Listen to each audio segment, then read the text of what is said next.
Avec un compatriote qui jouait à la finale de l'Europa League, on n'a pas produit la semaine dernière et donc il faut qu'on en parle pendant quelques instants.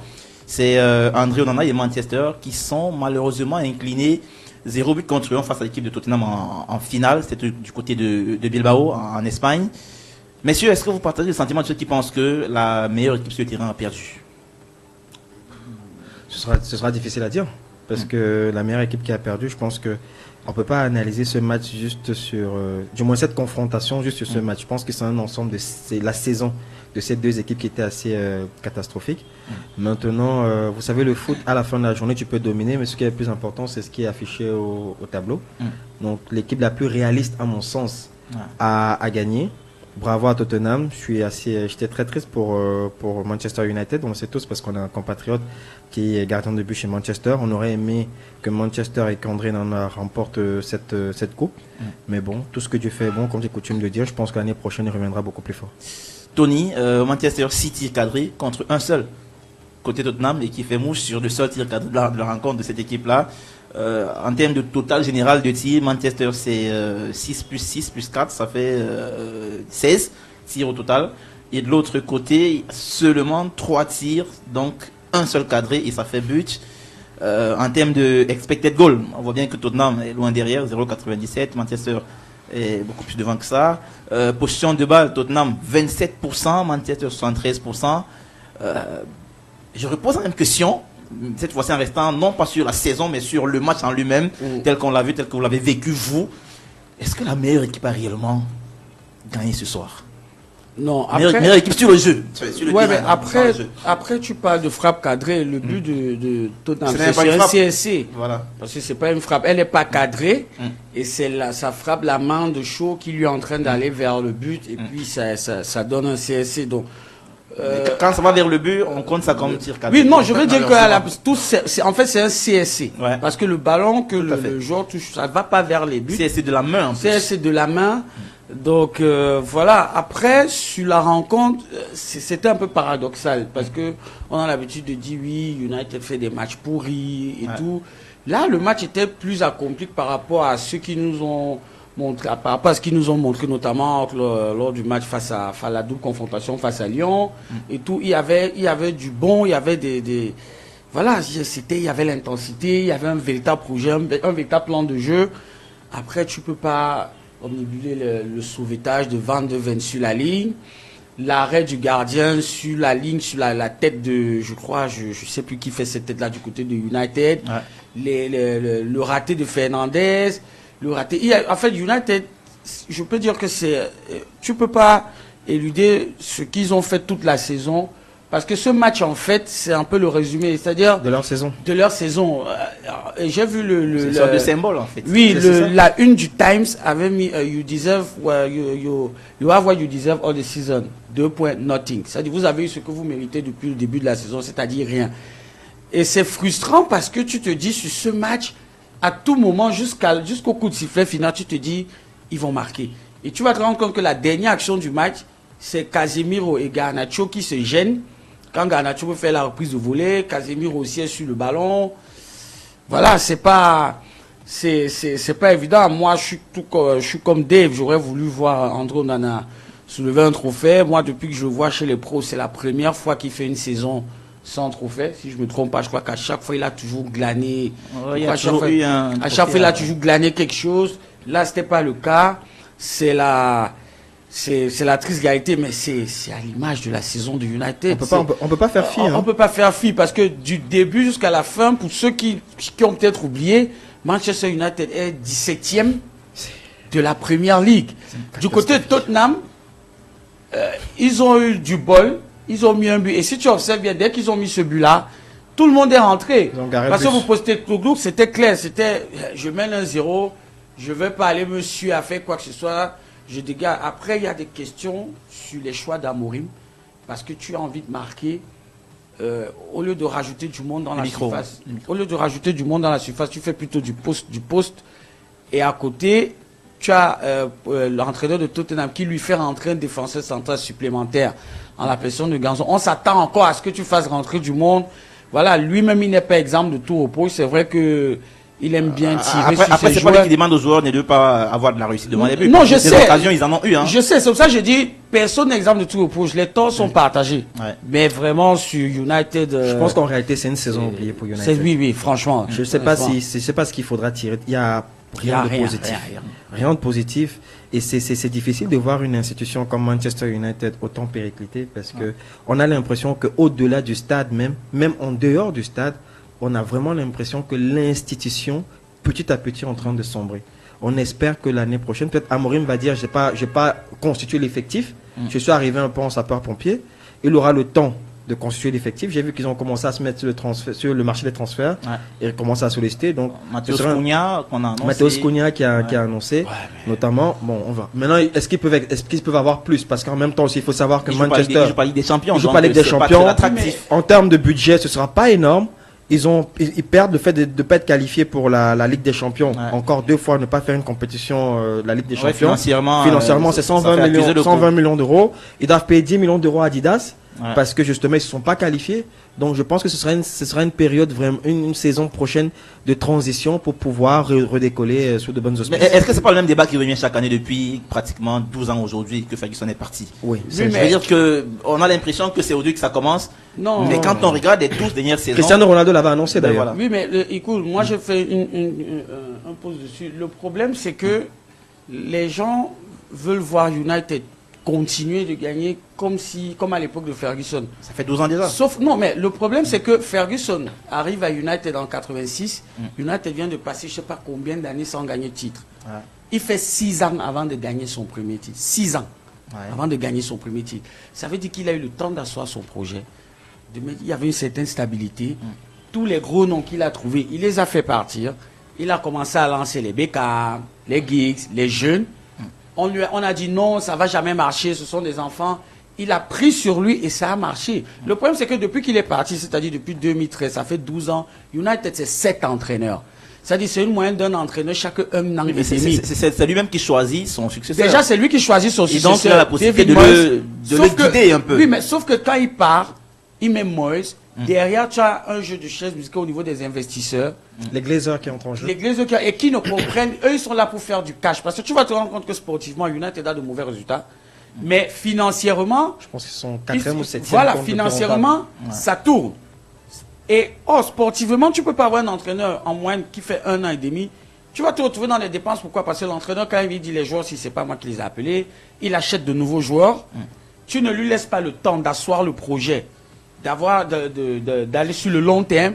Après 1 an et demi, tu le changes. Le nouvel entraîneur arrive, il achète des joueurs. Je te rappelle que là, si tu regardes sur ces dernières années, Mourinho a acheté des joueurs. Ten Hag a acheté des joueurs. Voilà Amorim qui te dit... Il va en acheter aussi. Il va en acheter. Et si tu regardes, sur j'ai vu une étude, l'équipe qui gagne la Champions League avec, en 2008, le montant c'est 142 millions d'euros. L'équipe qui joue la finale de l'Europa League, là, il soit plus de 500 millions d'euros. Parce qu'à chaque fois, il faut acheter. C'est vrai qu'avec le temps, les montants aussi. Voilà, c'est ce que j'allais te dire. Les montants ne sont pas pareils. Justement, avec le temps, ils vont toujours acheter des joueurs. Au moment de les revendre, puisque ça n'a pas payé sur le terrain, ils les revendent moins cher. En fait, ils ne savent pas vendre. En fait, et puis ils ne savent pas vendre. Du coup, tu as un joueur. Moi, je prends le cas par exemple. Mais est-ce qu'ils ont le choix au niveau du moment de la vente? Parce que. C'est ça que je dis. Puisque le joueur n'a pas performé, l'équipe ne performe pas. Les joueurs en termes de valeur marchande, ça chute. Ça chute. Mais en fait, l'exemple le plus. Il y a quelque chose quand même qui est surprenant. C'est-à-dire que je pense que le problème, pour moi, il est, je dirais, mental au niveau de United. C'est telle l'attitude. Si on a un directeur sportif qui sait ce qu'il veut faire, ce serait intéressant. Parce qu'on ne peut pas expliquer que des joueurs comme Rashford, des joueurs comme Anthony, lorsqu'ils sont partis de Manchester, malheureusement ou heureusement, ils marchent sur l'eau. Donc ça veut dire qu'il y a un problème. Je peux McTominay, meilleur joueur du championnat anglais, de championnat italien. Anthony Elanga qui est en train de... Anthony Elanga à Nottingham Forest, Anthony du côté de Betis qui a joué la finale, Rashford. On a vu ce qu'il a produit. Ça veut dire que si on comprend bien... Attends, je continue. Tu as Sancho. On peut en citer plusieurs. Van Bissaka, qu'on avait sorti meilleur joueur de West Ham. Voilà, donc ça veut dire on peut en citer plusieurs, mais est-ce que le problème, donc maintenant, c'est pas... On est d'accord que c'est pas une erreur de casting. Non, c'est pas forcément. Et donc, une c'est erreur de peut-être casting. un problème d'ordre, j'ai pas envie de Il y dire a pas de institutionnel. stabilité. En réalité, c'est institutionnel. C'est institutionnel Ok, parce que institutionnel. même Cristiano Ronaldo l'a dit, il a dit quand je suis revenu, c'est pas le Manchester La- que j'ai laissé. la salle de gym l'institution n'a pas Manchester changé. est en crise. Elle est en Oui, crise. La salle de Elle est gym en n'a crise. pas changé. C'est ce que Ronaldo dit. La salle de gym n'a pas changé. Le réfectoire n'a pas changé. Ce sont des petites choses. Est-ce que tu sais qu'aujourd'hui, le terre, il pleut, ça coule à Old Trafford. Il y a des rats au stade. Il y a des rats dans les gradins. Ouais. Tout, c'est-à-dire, ils ont délaissé ça. Or, les joueurs de top niveau, ils ont besoin de ça, comme pas de la performance, la qualité des infrastructures, Ouais, il y a au niveau des de la facteurs salle de de performance, gym ça rentre et dedans. tout ça. Ça a dégradé. Lui, il te dit, imagine, depuis que Ronaldo est parti, il dit qu'il est revenu, il a trouvé les mêmes choses. Les mêmes process. Mais messieurs, on va sortir, on n'a plus de temps pour ce Donc, sujet. voilà. Vraiment, dernière question, et à vite trancher sur la question. André Onana, il reste ou il part de Manchester, à votre avis? Non, techniquement, je pense qu'il va partir. Non. Vous souhaitez qu'il Je parte? souhaite qu'il parte ou bien qu'est-ce que la réalité va dire. Ouais. Si c'est mon souhait, j'aimerais qu'il parte de Manchester. Ok. Par contre, qu'il reste en Europe dans un championnat majeur. Mais j'ai le sentiment qu'il va malheureusement partir parce que les lois financières vont devoir s'imposer. Tony? Honnêtement, je vais peut-être te supporter. Moi, j'aimerais qu'il reste. Ok. J'aimerais qu'il reste parce que c'est un compétiteur. Des J'aimerais qu'il reste pour prouver effectivement. Parce que je me dis, c'était l'année de trop du côté du board de United. Ils vont véritablement mettre le paquet, ils vont faire tout ce qu'il faut pour que ça marche. Et quoi qu'on le dise, Amorim, moi je l'ai vu au Sporting, c'est pas. Voilà, il a des idées claires. Sauf que son projet de 3-4-3, il n'a pas les joueurs pour faire ça Ouais. à United. Et je me dis, si André reste, même s'il ne joue pas de coupe européenne, mais qu'il fasse une grosse saison avec United, et puis ça peut déboucher. C'est-à-dire, il faut qu'il prouve, parce que aujourd'hui tu en as qui lui tombent dessus. Tu vois, l'officine ne se limite plus au Cameroun, c'est même déjà au niveau même de l'extérieur, où tu as des gens, moi je vois des blogueurs que tu n'as jamais vu, tu n'as jamais connu, mais tu vois un truc, si tu permets que je cite le site Foot Mercato, tu vois un mec qui vient, il te raconte des trucs lunaires sur André Onana, Ouais. tu dis, mais wow, qu'il reste, qu'il prouve. Après, s'il a une meilleure offre et la possibilité de jouer la Ligue des Champions, je ne peux pas, et puis je te cache rien, du côté de Barcelone, c'est chaud. Ouais. On peut avoir besoin d'un gardien là-bas qui joue au pied. Et même si c'est le gardien d'Espagnol qui a annoncé aujourd'hui. Oui, mais lui, le gardien l'Espagnol a dit s'il vient, il veut être titulaire. Ok. Or, lui dit s'il vient, il veut être titulaire. Or, quand Ok. tu vois la saison que Chesney fait, et Chesney, Ouais. tu Et tu as as suivi Ter Stegen. Alexandre Ter Luis. Stegen aussi, Alexandre ouais. Luis qui dit que Chesney est bien parti pour Rester. rester. Ça veut dire que Ter Stegen va devoir partir. Du côté du Real de Madrid, C'est un long feuilleton, on verra. Xavi Alonso aussi veut un gardien qui joue au pied. Lunin est poussé vers la sortie. Il y a En quelque tout cas, on chose. verra bien. Tu nous tends la perche en parlant de Ligue des Champions, c'est le deuxième sujet avant d'aborder vraiment notre fil conducteur de l'émission. La finale c'est samedi, c'est le PSG, le Paris Saint-Germain, qui sera en face de l'Inter, les Italiens qui ont éliminé le Barça en demi-finale. Messieurs, comment est-ce que vous voyez cette affiche et qui est-ce que vous voyez l'emporter? Steve, Je ne sais pas si je serai objectif. Je suis un fan du Paris Saint-Germain. essayez Je vais d'être non, objectif non. le plus que possible. Je pense que, honnêtement, le PSG est arrivé à cette finale.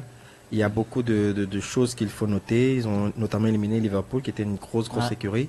On ne les voyait pas battre Arsenal. Donc, pour moi, et ils viennent avec beaucoup de motivation. Aston Villa aussi, ouais. Ils battent Aston Villa. Maintenant, le PSG, sachant qu'ils ont gagné le championnat de France bien avant, et donc ils ont eu le temps de gérer les effectifs, contrairement à l'Inter qui jusqu'à la dernière minute se battait pour le Scudetto contre Naples, ça peut avoir un impact. Ils ont quand même une semaine de repos. Ils ont quand même une semaine, mais sauf que tu vois, le Paris Saint-Germain, depuis quand même, c'est un peu plus de repos, un peu plus de fraîcheur. Je pense que Marcus Thuram, le capitaine de l'Inter, l'Argentin, Non, pas à Serbie. Capitaine de l'Inter, non, le joueur argentin là qui Lautaro Martinez. Lautaro, c'est qu'il était blessé. Oui, il n'a pas rejoué depuis. Il n'a pas rejoué depuis. Lautaro, c'est un. Mais on annonce qu'il est en super forme actuellement. Oui, mais Il est de non, retour. Il a rejoint le lentement collectif jeudi. Jeudi, donc je suis pas sûr. Est-ce que c'est un effet de Ça fait une bluff? semaine. Ça fait une semaine maintenant. Et il a joué aussi le match contre Barcelone, le match retour. Oui, Mais c'est après, depuis Barcelone, il n'a pas rejoué. Il n'a plus rejoué. Ok. Donc je sais pas, Ok. justement, c'est le facteur. Pour moi, sincèrement, je pense que le PSG va l'emporter. Tony? Je vais te dire, ça va te surprendre. Après, à l'entame des huitièmes de finale, Sa Majesté aurait été là qui l'aurait confirmé. J'avais dit, en tant que supporter parisien, s'il y a une équipe que je ne veux pas affronter, c'est l'Inter. Cette équipe est compliquée. Je suis penché dessus depuis pratiquement 10 jours. J'analyse tous les datas qu'il faut. Elle est très compliquée à jouer parce que c'est une équipe caméléone. Elle peut être ultra défensive, elle peut être ultra offensive. c'est l'équipe en termes de transition offensive-défensive qui est la plus rapide. C'est-à-dire, de la défense à l'attaque, elle te prend au trop 30 secondes. 30 secondes même, c'est trop. 10-15 secondes. Donc, avec ça, tu sais pas trop comment aborder ce genre de rencontre. Après, l'analyse que je suis en fonction de ce que j'ai à ma disposition, je te dis, le PSG va gagner, le PSG va remporter le match, mais ça sera compliqué. Honnêtement, ça sera très compliqué parce que ce que l'Inter a montré sur les deux rencontres face au Barça, sur le plan psychologique, je t'assure, ils sont gonflés à bloc. Ils ont un super entraîneur. Ils ont un super entraîneur, super entraîneur. Il faut rappeler quelque chose. Enrique Simone Inzaghi. Entre l'équipe qui joue la finale contre City il y a 2 ans et l'équipe qui va jouer samedi, il n'y a que 3 joueurs. Il n'y a que 3 joueurs qui ne sont pas là. André Onana, Brozovic et Dzeko. Le reste était déjà là titulaire lors de la finale. Ça veut dire qu'ils ont l'expérience, ils ont du vécu. Et malheur à l'équipe, en l'occurrence Paris, si tu les prends de haut. C'est-à-dire c'est une équipe qui peut te mener 2-0 et après tu vas égaliser. Mais c'est aussi une équipe que tu peux mener 2-0 et elle réussit à revenir à la marque. Donc ça va être un match plaisant à regarder, surtout pour nous qui sommes fans de tactique. En termes de rapport de force tactique, justement, puisque tu parles de tactique, vous voyez ce rapport de force basculant en faveur de qui? Non, là tu peux pas. Si tu on sait déjà que le PSG aura la position de balle, ça on peut déjà anticiper et se le dire, parce que l'Inter, voilà, ça sera beaucoup plus bas et ça va contre-attaquer un peu comme contre le Barça. Oui. Mais globalement, qui est-ce qui remporte ce rapport de force tactique là? Est-ce que les contre-attaques interites seront beaucoup plus tranchantes que les possessions parisiennes de l'autre côté en face? Tout dépend de ce qui va se passer au milieu de terrain. Je vais te donner, moi je fais avec les chiffres. L'Inter a 5 défenseurs, parce que l'Inter joue en 3-5-2, les 3 défenseurs. Oui, en phase défensive, ça fait 5. En phase défensive, ouais. Les 5 défenseurs de l'Inter, plus les 4 défenseurs remplaçants qui sont au banc de touche, ont marqué 30 buts et ont fait 31 passes décisives. Ok. Pour une équipe que tu peux imaginer qui est défensive, regarde l'apport justement des défenseurs. Et à côté de ça, tu as... il y a Dumfries qui a fait beaucoup de mal à Barcelone. 30 buts et 31 passes décisives, c'est 61 GA. Et sur 61 GA, tu as Di Marco et Dumfries à eux deux ceux qui sont à 28. Ça veut dire que si Paris gagne la bataille du milieu de terrain, elle empêche à l'Inter de développer par les couloirs. Donc, maintenant, quand tu regardes la bataille du milieu de terrain, côté Inter, tu as Mkhitaryan qui a 36 ans, Çalhanoğlu qui a 31 ans, Barella qui a 29 ans. En face, tu as Vitinha, João 25 ans, Neves c'est 20 ans, Fabien Ruiz c'est 29 ans. Tu peux te dire que ils vont leur donner du fil à retordre comme la jeunesse, la jeunesse catalane a eu à faire. Après, défensivement, Paris c'est plus sérieux que le Barça.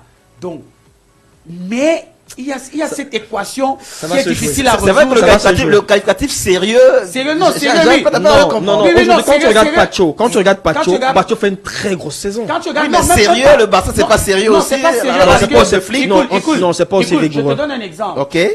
L'Inter va jouer son 15e match de Champions League. Au final, ils en ont joué 14. En 14 matchs, l'Inter a été mené pendant 17 minutes. Oui. On ne mène pas. Donc les seuls qui ont mené l'Inter, c'est le Bayern. Lorsqu'ils ont mené à Giuseppe Meazza au match retour, ensuite l'Inter est revenu au score. Ouais. Et le Barça, après le 3e but de Rafinha. Pour te dire que quand tu mènes l'Inter 3-2, alors que tu as été mené 2-0, et que tu continues à jouer avec une défense qui est située sur la ligne médiane, tu n'es pas sérieux. Je suis désolé.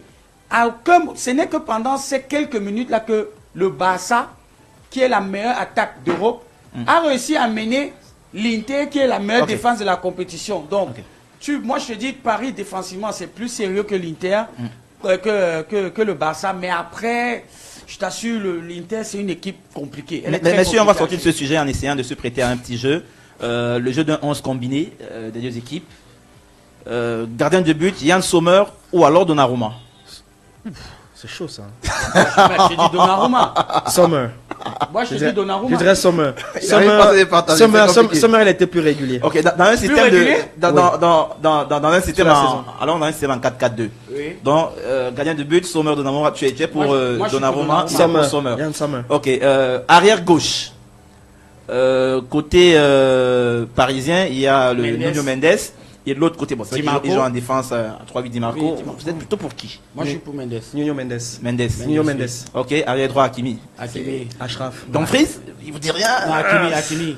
Moi, je C'est suis chaud quand Hakimi. même. Hein, parce Ça que se joue, hein, ça ça. se joue. Hein. Oui, mais tu sais, Dumfries a du mal quand il joue contre une équipe qui joue en bloc superbe parce que lui, il a besoin D'aller de loin.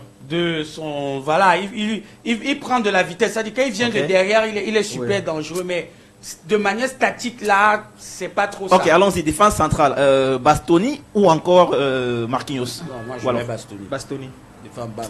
Ma passe, c'est Bastoni. Bastoni, Pacho. Moi, idem, Pacho. Bastoni. Ok, donc Pacho. à Serbie, Non, Pacho. même pas Pavard. Pacho. Ok, milieu de terrain. Neves, Non, sur le milieu parisien, je prends... Neves, Vitinha et Non, Neves, Fabian Vitinha Ruiz. et Barella. Neves, Vitinha, Barella. Non, Je mets João Barella. Neves, c'est Parce que là, vous avez Barella, vous avez Neves, Vitinha, Calhanoglu, Barella. Mkhitaryan. Non, João Neves, Vitinha et Barella, oui. Ouais, prends Barella, avec Barella. Ok. Maintenant les. Les Les ailiers. trois de devant. Bon, oui, allons-y avec les. Oui, Bon, les 4-3-3 trois c'est devant, mieux. c'est- 4-3-3 c'est Je mieux. mets Ouais. Vicha, Lautaro, Dembélé. C'est ça. Vissa sur À sur gauche. la gauche. Ok. Lautaro en pointe, En pointe. Dembélé sur le côté droit. Dembélé qui a plus joué dans l'axe. Oui, cette mais saison. je le mets là-bas. je le mets là-bas. Tu es d'accord avec ça? Oui, ça m'énerve parce que je peux pas le contredire. Mais Ça comment? m'énerve parce que. Mais t'aurais pu mettre on a- Doué, t'aurais pu mettre Non. Barcola. Non, quand tu regardes Kvaratskhelia. Non mais, tu non, regardes non, mais, Dembélé, attention, non. attention. Le principe c'est d'aller poste par poste. Oui. Non. L'avant-centre de Paris aujourd'hui, c'est Dembélé. Oui. L'avant-centre de l'Inter, bon, Non, disons, je mets Lautaro. disons, c'est Lautaro. Oui. Ça Je veut mets dire- Lautaro en 9. Ok. Je mets Dembélé à droite. Ok. Et je mets Kvara à gauche. Ok, donc Marcus Thuram out, Non, out. Dembélé out. Oui, on a que 11 joueurs. Hein. Soit on avait un 12e peut-être, mais on a que 11 joueurs. Ok, je pense que c'est compris et on attend donc de quoi samedi dans les coups de 22 heures par là pour avoir. Célébrer. Je sais pas, je suis Peut-être vous allez Camerounais. m'appeler, je vais Moi, saluer. moi je me dis que le meilleur gagne et le reste. Non, moi je veux le. champagne. Non, Paris on Saint-Germain. Allez, Paris. On va donc passer dans quelques instants seulement au sujet qui sont consacrés à l'ordre du jour de cette édition, cette nouvelle édition du 11 entrant avec le premier sujet notamment lié aux Lions indomptables, avec les enjeux d'une liste très remaniée de Marc Brice, on l'a vu, liste de 24 joueurs, avec quelques ajustements qui déjà ont été faits et d'autres qui seront faits. On vous dira davantage dans quelques jours. Ensuite, on parlera des équipes du Cameroun, les Lions et les U20 qui sont dans une sorte de tourmente avec des équipes qui sont... on n'a pas de liste, les garçons ne se déplacent pas, les filles ne se déplacent pas. On a lancé un match contre les U20 anglais, et on n'en entend rien jusqu'ici. Un autre match entre le Cameroun et le Nigeria, il faut dire que l'équipe nigériane se prépare depuis plus de 4 jours déjà du côté d'Abuja. Mais côté camerounais, on n'entend rien, il n'y a pas de liste, il n'y a aucune information, une fuite. Les Lions étaient attendus depuis hier du côté d'Abuja, elles n'ont pas fait le voyage. Certaines joueuses disent avoir reçu des convocations, mais on n'a toujours pas de liste, donc on n'en sait rien. La fédération est complètement tranquille, personne n'explique rien à personne et on va sortir avec des sujets autour de la fédération en elle-même avec cette assemblée générale dont l'une des résolutions fait davantage parler, celle-là qui indique, n'est-ce pas, le transfert d'une partie des fonds FIFA Forward pour le fonctionnement, disons-le comme ça, de la fédération avec nos experts. On en parlera donc juste après la transition. À événement exceptionnel, programme exceptionnel. Mais oui, le meilleur du foot. Le 11 entrant. L'émission qui dit tout haut ce que le monde du football pense tout bas.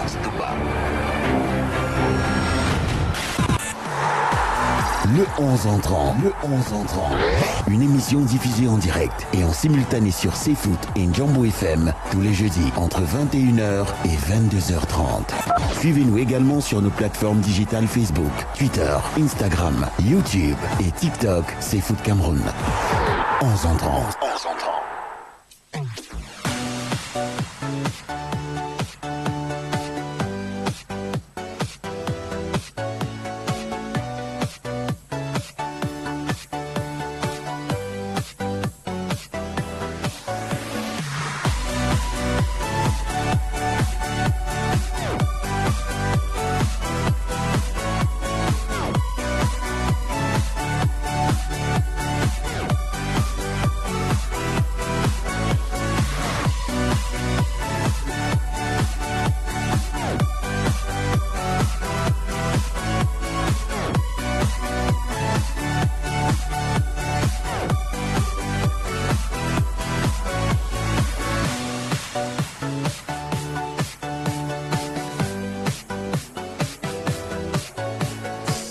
donc une liste très remaniée que nous a servi Marc Brice lundi dernier, la liste des Lions indomptables qui vont, les Lions, participer à l'African Week du côté de Marrakech au Maroc pour 2 rencontres. La première, le 6 juin face à l'Ouganda, et la deuxième face à l'équipe de la Guinée équatoriale, ce sera le 9 juin.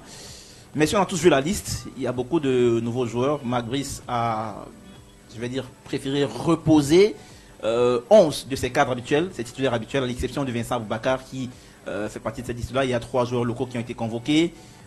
Il y a des garçons qui reviennent, tels que Olivier Kemen, qui n'avait pas encore été appelé par Marc Brice. Avant d'en parler, accueillons d'abord Yvan Kamoa, qui est là avec nous, qui vient de nous rejoindre. Yvan, bonsoir. Et malgré le retard, bienvenue dans le 11 entrants. Je ne viens pas vous rejoindre, Alain Denis. Ça fait 15 minutes que je suis là. Être en retard, c'est être en retard. Non, il fallait dire que je suis en retard, je le concède. Mais je ne viens pas vous rejoindre. Quand même. Oui, je suis d'accord, mais je ne viens pas vous rejoindre. Ça fait l'émission, les auditeurs, les internautes et autres, vous venez de les rejoindre, c'est nous qu'on parle peut-être. Ils m'ont vu entrer. Oui, ça on t'a vu entrer. Bonsoir Alain Denis, bonsoir à Dave qui avait disparu depuis un moment. Mais je remercie parce que je suis arrivé au bon moment. Quand je t'ai vu, je sais pas, j'ai tressailli. Elle est plutôt belle ta tenue ce soir, Yvan. Je ne sais pas si on peut faire un zoom sur Yvan pour qu'on admire bien. Ce serait intéressant. Voilà, sa tunique. C'est le numéro 10, Manchester United. C'est qui le numéro 10? Rashford est parti. Bah, c'est Rashford. Sauf qu'il a des airs de Aaron Van Bissaka. Avec la même coiffure. La même coiffure, oui. Donc bonsoir à nos charmants internautes et téléauditeurs que je suis content de retrouver ce soir. Alors messieurs, en entrant directement dans le vif du sujet, on a vu cette liste avec 24 joueurs publiés par la fédération, convoqués par Marc Brice. Messieurs, qu'est-ce qu'on en retient d'entrée de jeu? Qu'est-ce qu'on se dit quand on voit cette liste? Est-ce que Marc Brice, qu'est-ce qu'il a fait globalement, Yvan, dans cette liste?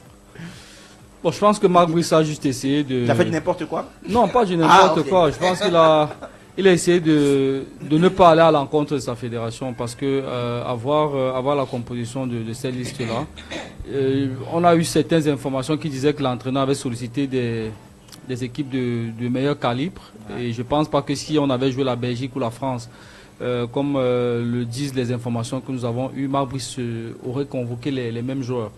Donc je pense que quelque part, il n'a pas voulu aller dans un autre bras de fer avec la fédération qui a engagé l'équipe dans un tournoi. Là, on a eu une déclaration de Marc Brice dans un média étranger qui disait qu'il a appris qu'on jouerait des matchs en jouant avec certains adversaires. Donc cela laissait subodoré qui n'avait pas forcément été associé aux négociations et à la définition des activités de cette période FIFA-ci.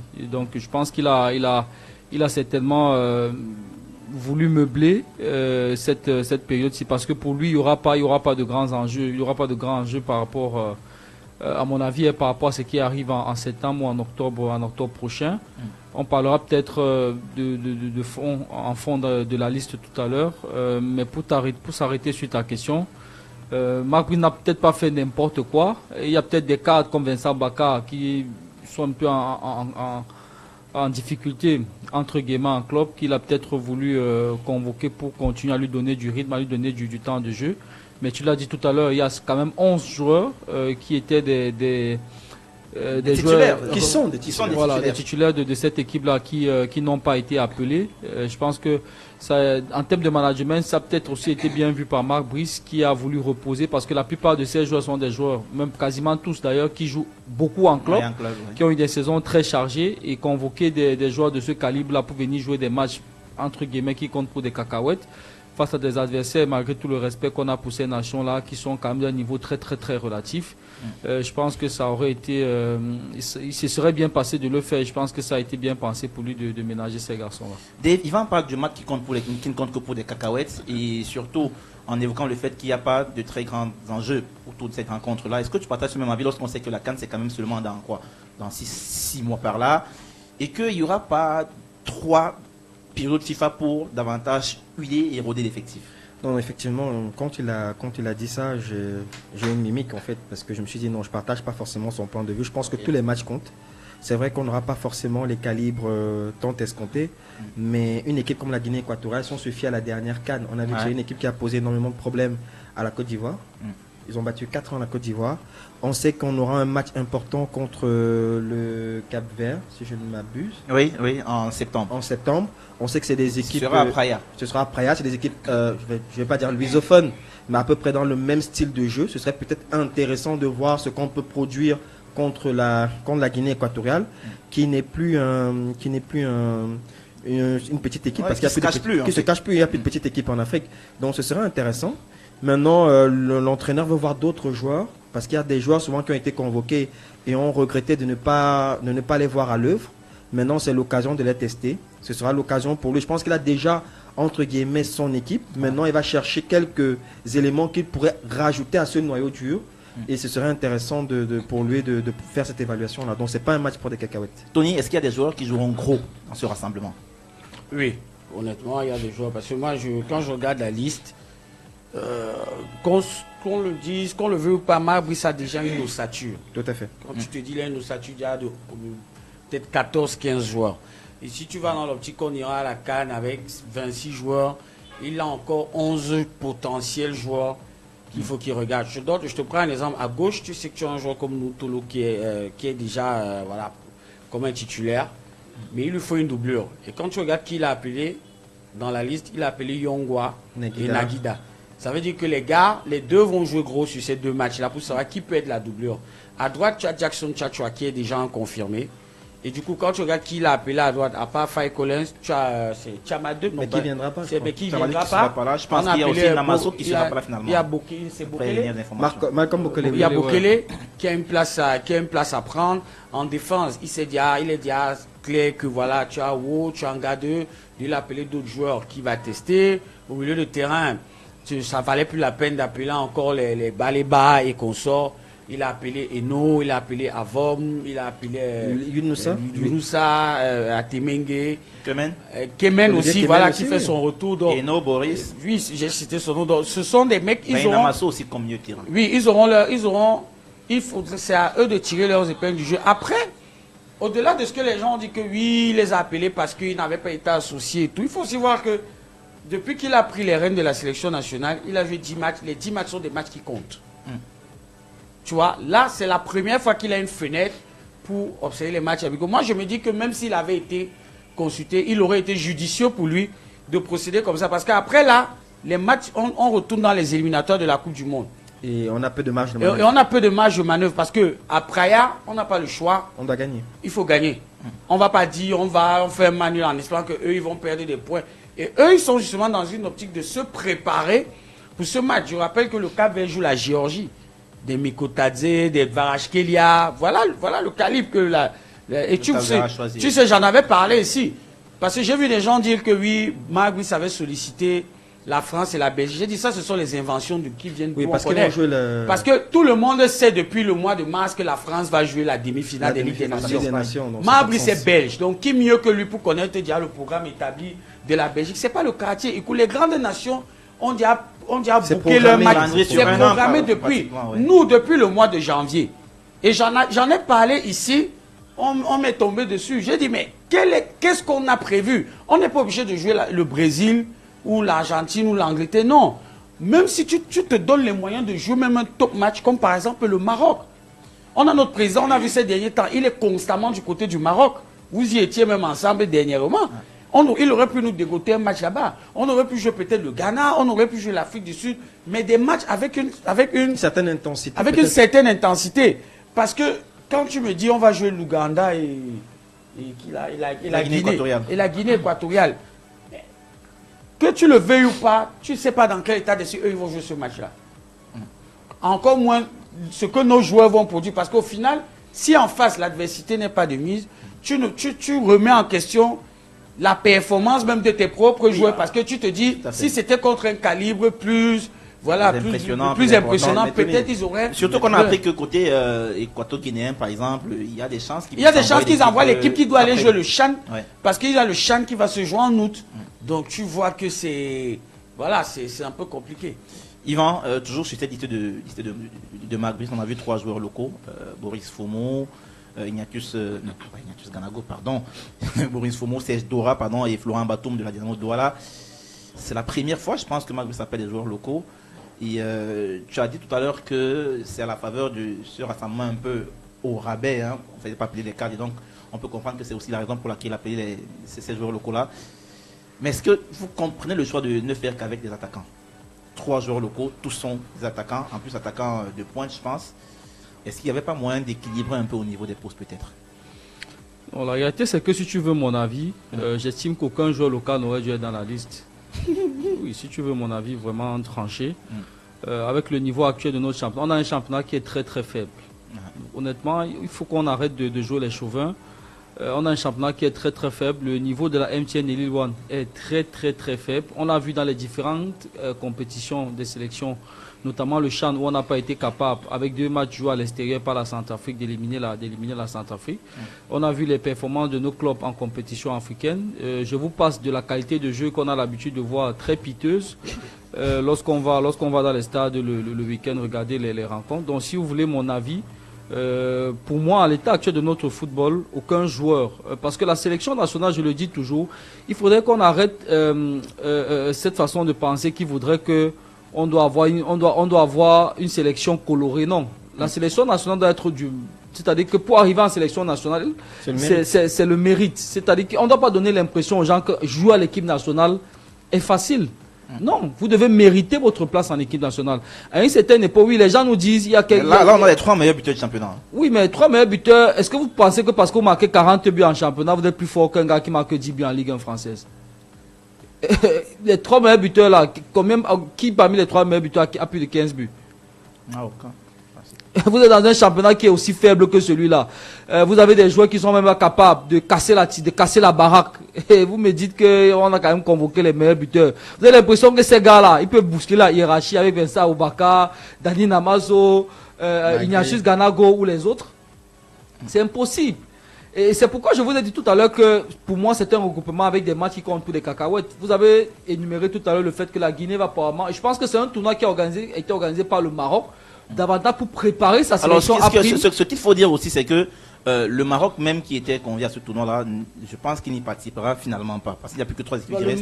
Le Maroc, depuis le mois de février, a déjà booké 2 matchs. C'est ce que je vous dis. Et je pense que le Tchad aussi était convié. Le Tchad n'y sera pas aussi non plus. Vous voyez que c'est un tournoi. Donc il n'y a que 3 équipes qui restent. En l'occurrence, le Cameroun, l'Ouganda et la Guinée équatoriale, aux dernières informations, sauf si ces équipes se retraitent encore après. Donc, je pense que le Maroc même risque probablement d'envoyer sa sélection à prime, parce que c'est un tournoi d'avantage. Tony le rappelait, le Maroc a un calendrier des fédérations qui se respectent. Les matchs ne se préparent pas, ça s'improvise pas. C'est-à-dire qu'on négocie à l'avance, parce que au sein d'une fédération, il y a beaucoup, comment dire, le département. Il y a beaucoup d'enjeux autour d'un match amical. C'est pas simplement 22 acteurs qui viennent jouer sur le terrain, ça se prépare.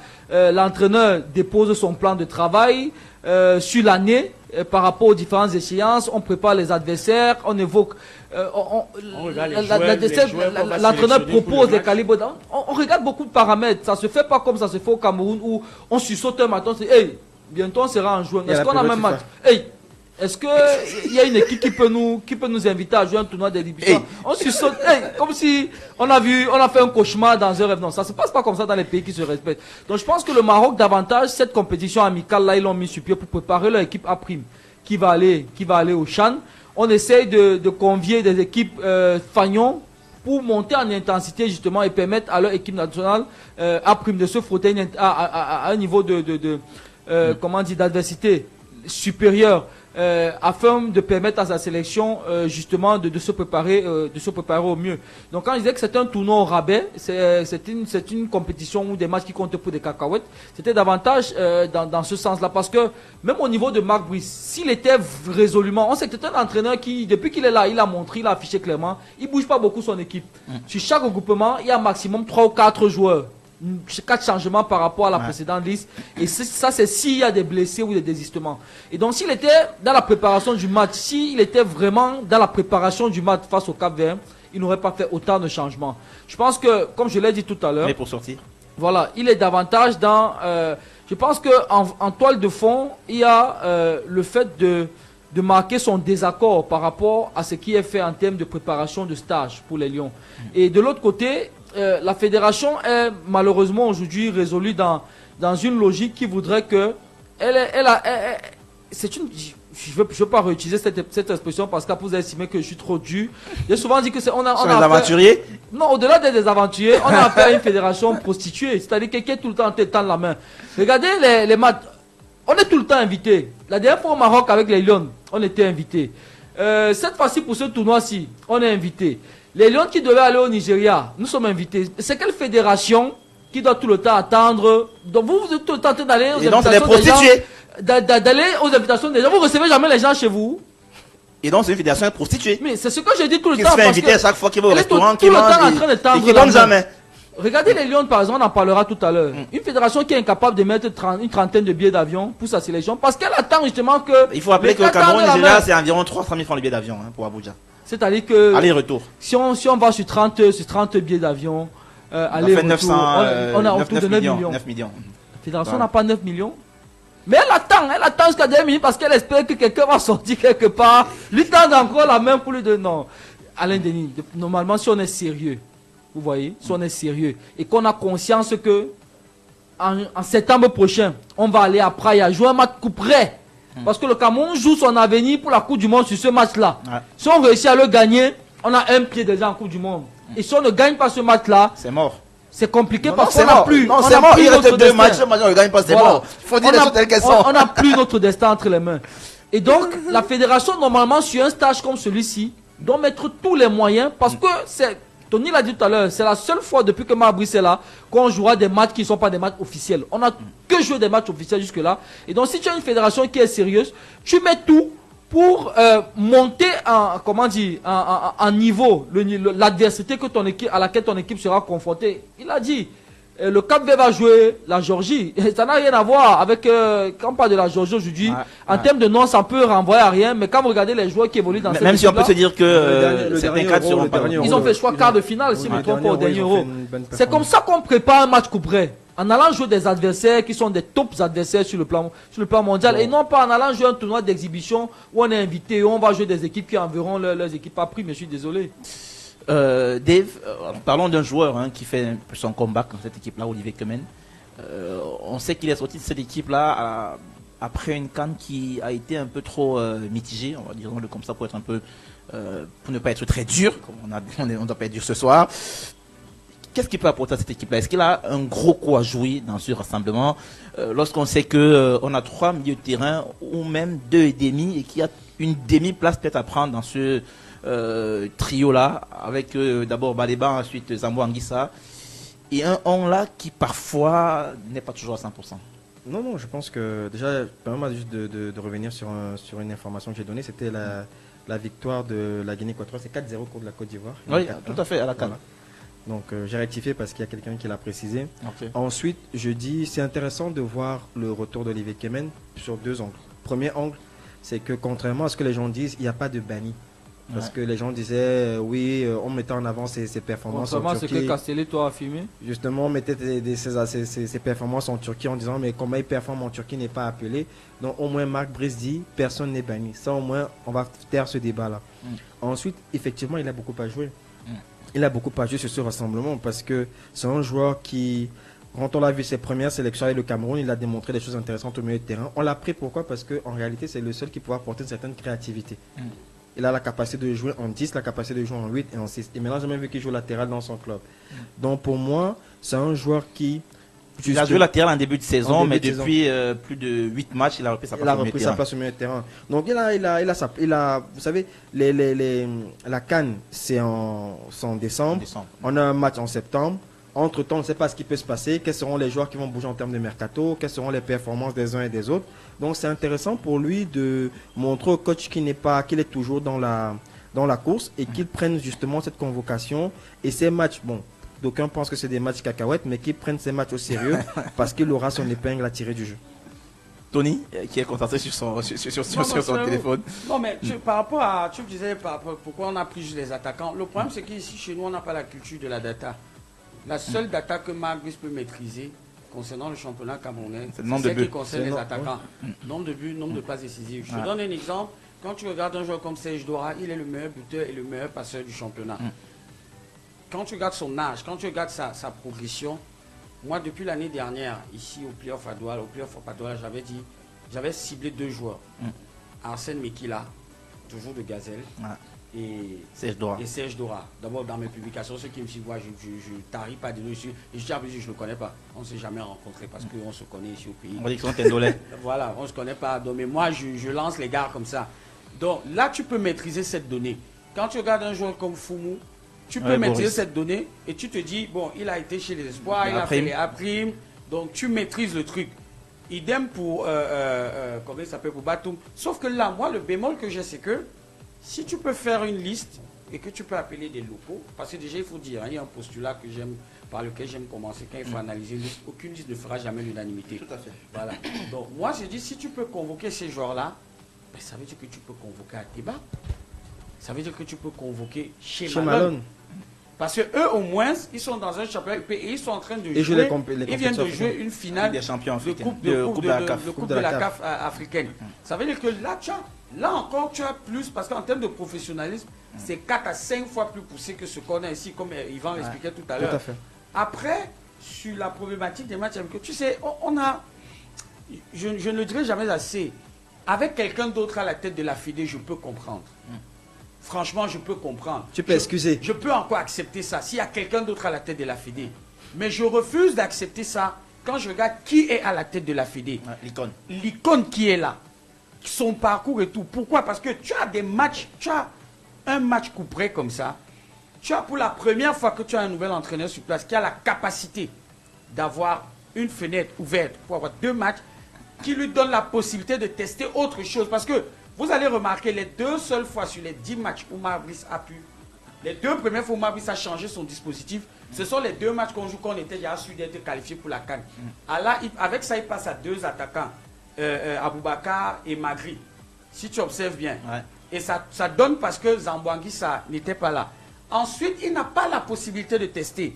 Namasso, c'est un cas, on va dire, c'est arrivé comme ça. Un peu exceptionnel. Exceptionnel, et il a prouvé. Là, par contre, tu as l'occasion, c'était l'occasion idoine pour lui. C'est pour ça que j'ai dit, jouer ces matchs amicaux. Namasso qui pourrait d'ailleurs être absent sur rassemblement. Oui, j'ai vu ça, j'ai lu ça là. Sur ces 2 matchs amicaux, tu aurais pu faire mieux. Et aussi pour la cohésion du groupe. Je dis cohésion du groupe, pourquoi? Parce qu'on sait comment ça s'est passé la dernière fois ici. Et là aussi, j'interpelle les pouvoirs publics. Pourquoi est-ce qu'il faut jouer les matchs amicaux à l'extérieur? C'est la Fédé. C'est une façon de dire. C'est une façon de dire que non, quand je dis les pouvoirs publics, c'est parce que à un moment donné, que tu le veuilles ou pas, le manque de concertation entre la Fédé, le staff technique et les pouvoirs publics fait en sorte que ça donne, c'est la porte ouverte à ce genre de choses. On sait comment ça se passe chaque fois qu'on joue à l'extérieur depuis que Mabrice est là. On le sait très bien. Là encore, on aurait pu jouer et c'était l'occasion d'attirer du monde au stade Olembe qui a été annoncé comme prêt. On a vu les U17 filles qui ont joué là-bas. On passe toujours à côté des occasions comme ça pour capitaliser nos acquis. Pourquoi ne pas? On aurait pu négocier un truc avec le Tchad. Si on a pu nous ramener la Macédoine et la Jamaïque ici là.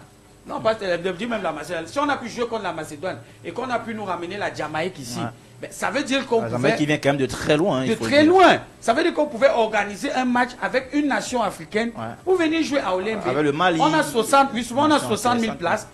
Même si tu prends 1000 francs la place, tu es facilement à 60 millions. On a une fédération qui a besoin d'argent, mais qui est plus concentrée. Parce qu'il faut rappeler quelque chose, c'est ce qu'Ivan Kamo oublié de dire.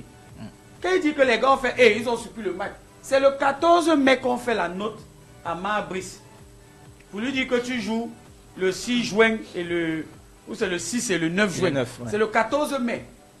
Il prend combien de temps pour superviser les équipes en question? Combien de temps pour dire que bon, voilà les profils que je veux? Parce qu'un match amical, c'est pas au hasard. Tu sais, depuis quand le Sénégal, c'est depuis des mois que le Sénégal a annoncé qu'ils vont jouer contre l'Angleterre. En début d'année, ils savent qu'ils vont jouer. Justement, tu boucles ça. Ici, chez nous, c'est là où je donne raison, Yvan, comme moi. Ça veut dire qu'on est toujours dans la réaction. On n'est pas dans l'action. C'est ça mon problème avec cette fédération. Et là encore, on allait demander à jouer un tournoi. On allait demander que, bon, quand vous organisez, on n'a pas négocié avec un sparring partner. On a demandé à participer à un tournoi qui, ma foi... Il va pas de fédération prostituée. Bon, je veux pas. Il a son illogisme à lui, il a sa verve à lui. Le fond de sa pensée, moi j'adhère au fond de sa pensée, c'est-à-dire que il faut prendre les devants. On est le Cameroun. Et quand tu regardes les joueurs qu'on a, moi je vais vous dire, quand je prends l'exemple sur United, À peine le championnat fini, les mecs qui sont allés jouer un match qui leur rapporte près de 10 millions de dollars En Asie, là. en Asie. Ça veut dire que même l'image, même le branding Lion indomptable, on n'est même pas en train de capitaliser dessus. Je ne sais pas si vous vous rendez compte ce que ça signifie. Et avec qui à la fédération? Mais je te dis que si c'était un autre président de la Fédé, Tu pourrais comprendre. j'allais dire bon. Ok. Mais là, en l'état, celui qui est président, parce que tu le veux ou pas, André Onana, Zambo Anguissa, Brian Bemo, même Vincent Abouaka, ce sont des noms qui comptent en Afrique. Baleba. Baleba aujourd'hui, c'est une valeur sûre. Ce sont des noms qui comptent. Donc, quel pays n'aimerait pas dire, ok, je suis allé jouer Je suis pas contre- sûr qu'il y a beaucoup de nations africaines qui ont des joueurs avec autant de visibilité. Mais justement, c'est pour ça que je dis, Actuellement, oui, quelle je suis nation pas sûr. africaine, non, en Afrique subsaharienne, parce que si tu regardes au Maghreb, au Maroc, franchement... Non, même Même le Maroc, le nom qui résonne, Je c'est te dis beaucoup même- plus Hakimi. Je te dis même le Maroc, tu as l'air Hakim. Hakimi, Mazraoui, Salah, Mazraoui. tu as Mazraoui. Non, Salah, Non, égyptien. Salah, Eh ben, égyptien. tu arrives en Égypte, par exemple, en Égypte, tu as... Il va dire non, C'est non, un deux. il va dire non, non, au moins Mais 4. quand tu regardes le Non, Cameroun, ok, le d'accord, Cameroun est en train de d'accord. remonter. en Mais fait. justement, il faut capitaliser sur ce branding-là. Est-ce que tu sais qu'un match amical que tu joues contre l'Argentine avec Messi, en termes de branding, est différent quand il n'est pas là? Tout à fait. Bah, nous alors, on capitalise sur quoi? Parce que moi, je te dis, Chez nous, il n'y a qu'une seule star. jouer l'Afrique... Non, justement, j'ai aussi un Il problème. n'y a avec qu'une ça. seule star. Elle a la fédération. Jouer l'Afrique Les en autres, huit. c'est des petits faire-valoir. Ils ne sont pas des stars. Jouer Désolé. l'Afrique en huit, c'est un aveu Dites ça à qui d'échec. vous voulez. Donc, Jouer l'Afrique en 8, je le dis haut et fort. Aller se retrouver en train d'aller jouer l'Afrique en 8 avec une équipe qui vient de te faire 10 matchs, aucune défaite, qui doit jouer contre le Cap-Vert, qui lui va se taper un cadeau comme parce que tu le veux ou pas, quand tu regardes ce que la Géorgie a fait à l'Euro, c'est pas n'importe quoi. Pour moi, c'est un aveu d'échec tout simplement. Messieurs, on va suivre donc de très près cette juste- rencontre. moi, j'aurais Oui, peut-être aimé- pour sortir. Mais vraiment, juste en au niveau seconde. des joueurs, pourquoi je veux savoir, est-ce que Timothy Nkada, son dossier, il sonne pas? Ce serait intéressant de le voir. Oui, Peut-être dans pourquoi les pas. prochaines, Peut-être dans les malgré prochaines, ce- les prochaines listes. Peut-être une prochaine fois. On suivra donc de tout près, de très près, ces Ouais, mais deux aussi, parce rencontres qu'il des y a lions aussi un indomptables cas entre bizarre face dans la à. liste là, Dibango, le joueur. Oui, c'est fait opérer. Messieurs, est-ce qu'on peut avancer ce soir? Est-ce qu'on peut avancer?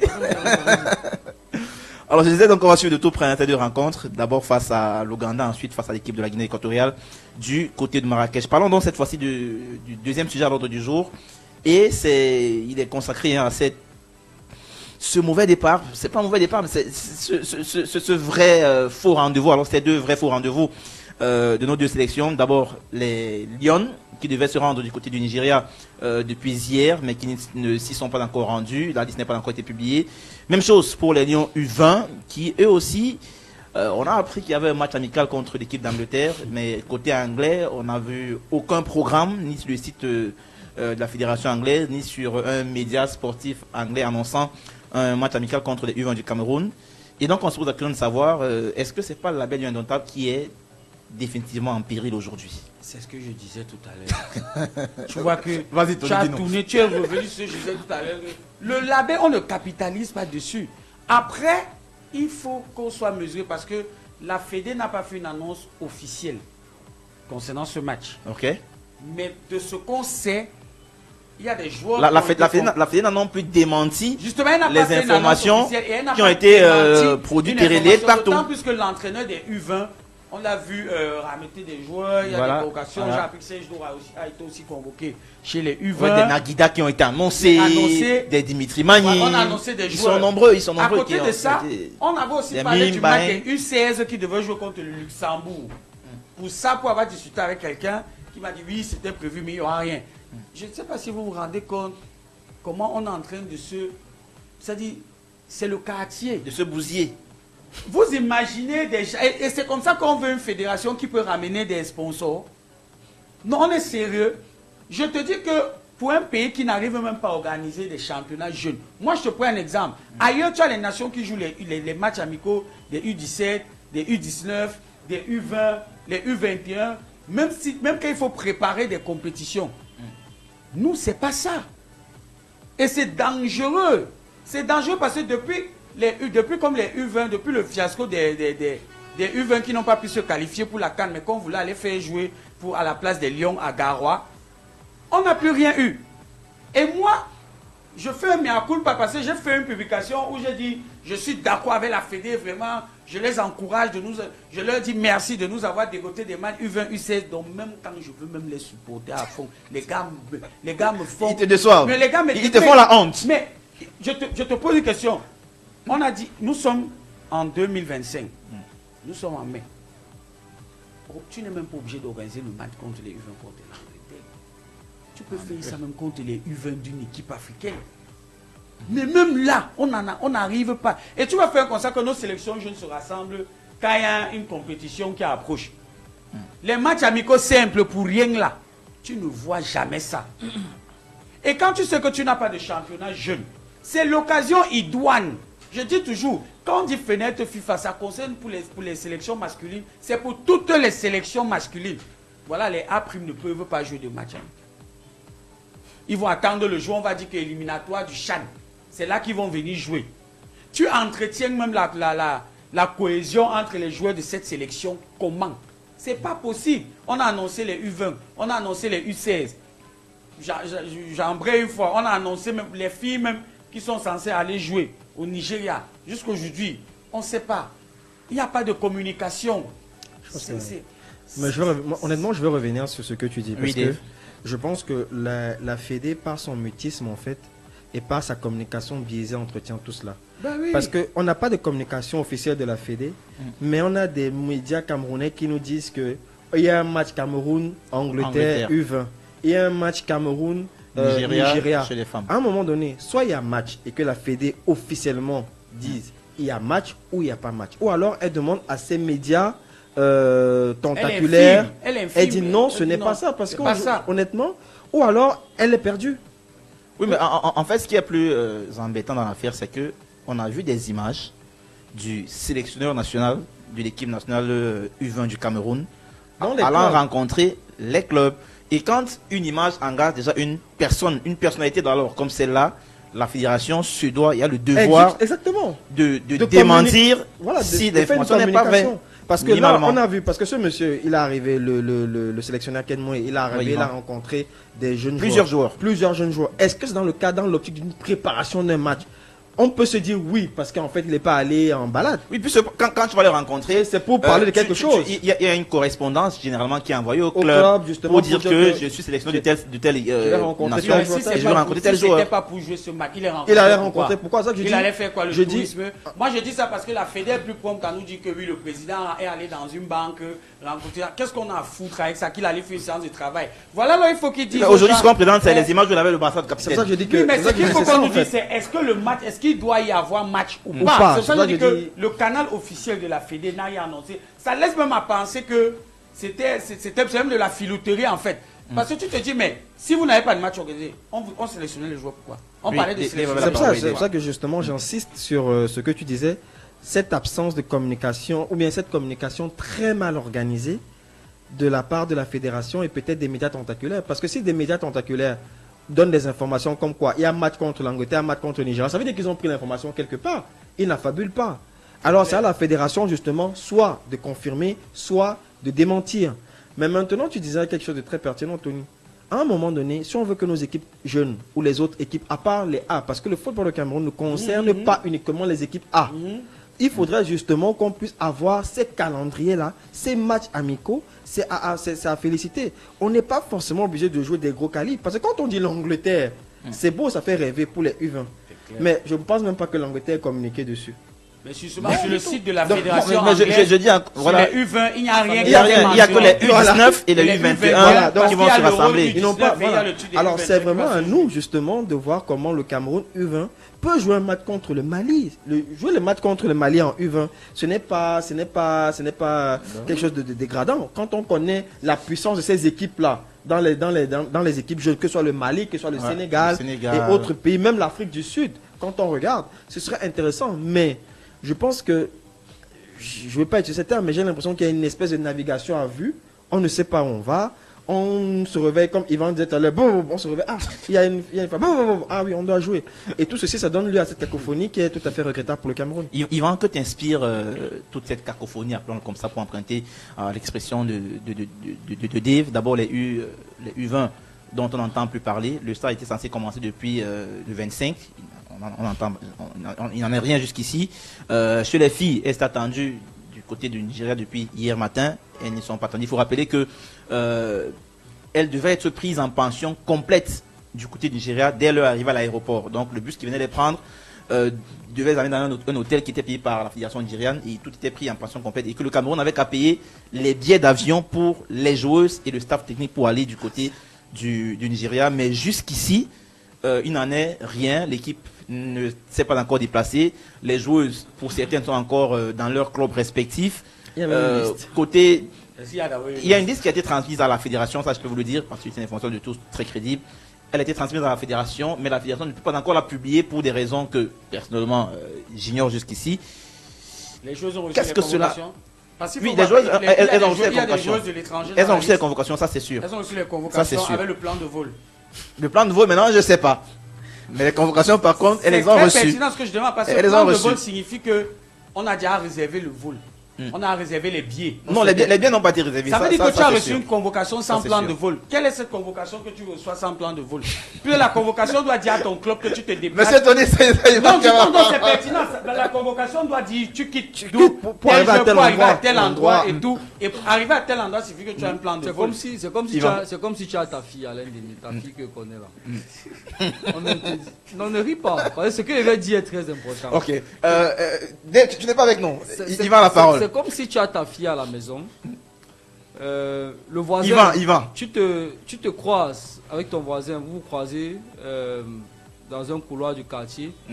Il te dit, hé voisin, ta fille est invitée au baptême de mon enfant qui aura lieu dans 2 semaines. Je comprends pas très bien. Tu as ta Allons-y. fille à la maison. Et ton voisin a le baptême de son fils. Ok. Vous vous croisez donc en route. Il vous dit, eh, voisin, ta fille qui est à la maison là, elle est invitée au baptême de son ami, disons son ami, à telle date. Maintenant, tu arrives à la maison, tu dis, Poupina, tu es invité à l'anniversaire de papi. Elle te dit, oui, papa. Mais il n'y a pas de billet d'invitation qui indique le lieu de tenue de l'événement. Toi, est-ce que tu peux laisser ta fille aller à cette invitation? Alors que tu n'as aucune référence de l'endroit où ta fille part et de l'événement auquel elle va assister. Toi, tu peux laisser ta Alors, fille. pour faire la superposition des différents éléments, Est-ce c'est que qui la toi- fille, c'est qui Voilà. l'ami, c'est qui. Pour revenir à ce que Tony disait, tu es dirigeant de club. Sur la base de quoi tu libères ta joueuse vers une destination qui n'est pas connue? Il n'y a pas. Puisqu'il a parlé de plan de vol, c'est ça en fait le plan de vol. Le plan de vol est censé indiquer que on sollicite votre joueuse pour telle période, d'une période allant de telle date à telle date. Elle va partir, si elle joue par exemple à Moscou, comme c'est le cas d'Abou Diongene, elle partira de Moscou. Le vol qui la prendra, c'est un vol Pour temps. Charles de Gaulle. Ça Ensuite, fera escale à temps, ça arrivera à temps, elle retournera telle date, telle date, telle date. Toi, est-ce que tu vas libérer ta joueuse sur la base de quoi quand il n'y a pas de plan de vol? Parce que les plans de vol sont censés accompagner les convocations. C'est pourquoi je faisais le parabole avec l'enfant qui est invité à un anniversaire. Il n'y a pas de billet d'invitation à l'anniversaire. Et du coup, le parent ne connaît pas le lieu de l'anniversaire, le jour de l'anniversaire, l'heure de début de l'anniversaire. Le parent va libérer son enfant pour aller à une... Sur la base de quoi il libère son enfant pour aller à un tel événement? La conséquence, c'est que justement, soit c'est un coup de bluff du voisin qui effectivement n'a rien organisé chez lui, mais veut paraître important auprès de ses autres voisins en donnant l'impression que lui aussi organise les fêtes chez lui. Soit il a un autre agenda caché et en fait l'enfant ne va pas à l'anniversaire et l'enfant va ailleurs.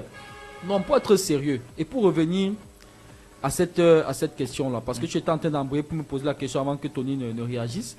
J'ai l'habitude de parler d'aventure.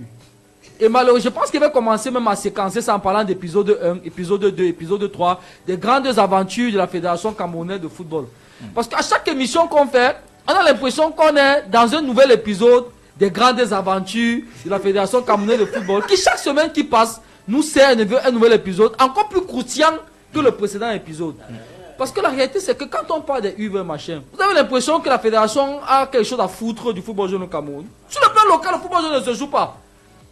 Comment vous pouvez penser que, sur le plan local, où c'est entièrement de sa responsabilité d'organiser le football jeune sur le plan local, elle ne fait rien. Voilà, l'année scolaire est en train de se terminer, on est en train d'acheminer vers la fin de l'année sportive. Michel Kaham et ses gens sont partis à Yaoundé, nous organiser une mascarade de de lancement de la saison sportive du football jeune. Depuis janvier. Même la première journée ne sait pas jouer Alain Denis. Ouais, il y a eu 2 matchs là et après. Il dit que même la première journée, pour parler de première journée, il faut faudrait que tous les matchs matchs soient joués. Même la première journée ne sait pas jouer. Donc, c'est-à-dire qu'on est en train de s'acheminer vers la fin de l'année scolaire, la saison sportive. Il n'y a pas eu de championnat U10, U15. Il n'y a pas eu de championnat U17. Il n'y a pas de championnat U20. Il n'y a pas eu de championnat U20, U23, tout ça. Il y a quelqu'un qui dit que le parent fait confiance au voisin. C'est que ça, c'est un parent dangereux. C'est que ça, c'est un parent dangereux. Donc, on pourrait penser que sur le plan national, la fédération a complètement démissionné. Et ça, c'est pas que le fait de cette année. Et depuis qu'ils sont là, ils ont complètement démissionné de leur mission régalienne en matière d'organisation du football jeune. Et vous pensez que ça arrive au niveau des sélections nationales qui vont faire extraordinaire? Là-bas, il y a de l'argent qui vient de l'État. Justement, je voulais embrayer là-dessus. Ce qu'ils sont en train de faire, Tony l'a dit, Dave l'a aussi dit, on a l'impression d'être dans un coup de bluff. Justement, c'est un coup de bluff. Parce que ce qu'ils sont en train de faire est bien pensé.